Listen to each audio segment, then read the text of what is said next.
There are lots of English idioms and expressions in this podcast.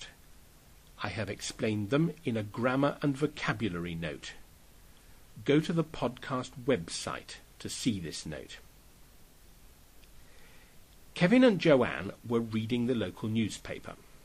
There were news stories like "Local man on speeding charge" and "Mayor opens WI sale." On page 6 they found a story about a fun run which was to take place in 2 weeks' time to raise money for a cancer charity. "Let's do it," said Joanne. "Do what?" asked Kevin. "Enter the fun run," said Joanne. "What's a fun run?" asked Kevin. Joanne explained that a fun run was a group of people who decide that they will all run, say, 8 kilometres, and get their friends to sponsor them and give the money they collect to a charity. "But that's a marathon," said Kevin. "No, a marathon's over 40 kilometres, said Joanne. "This is only 7 kilometres. We can do it. Let's have a go." So Kevin and Joanne put their names down for the fun run. Kevin went round all his friends in the pub and his colleagues at work to get them to sponsor him. George said that he would give £5 for every kilometre that Kevin ran, but expected that he would still have change out of £10.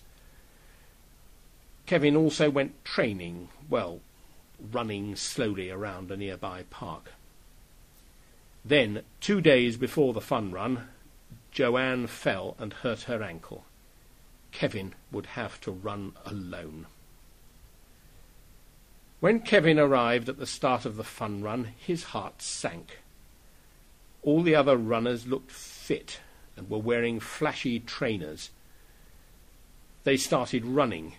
The fit runners quickly took the lead, and Kevin was near the back. The first kilometre was okay, but the second and third kilometres were not so good. By the end of the 4th kilometre, Kevin was hurting all over his body. He was about to give up when he saw Joanne standing at the side of the road.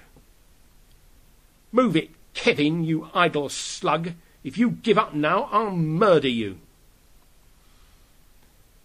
These gentle words of encouragement helped Kevin to keep going, and by the end of the 5th kilometre he wasn't feeling too bad. And in the last kilometre he was actually enjoying himself, and overtook several of the fit runners with flashy trainers. He arrived at the finishing line to a hero's welcome and several cans of beer from his friends. Altogether, Kevin raised £523.14 for the cancer charity. "Next year, the London Marathon," he said. Maybe. Goodbye.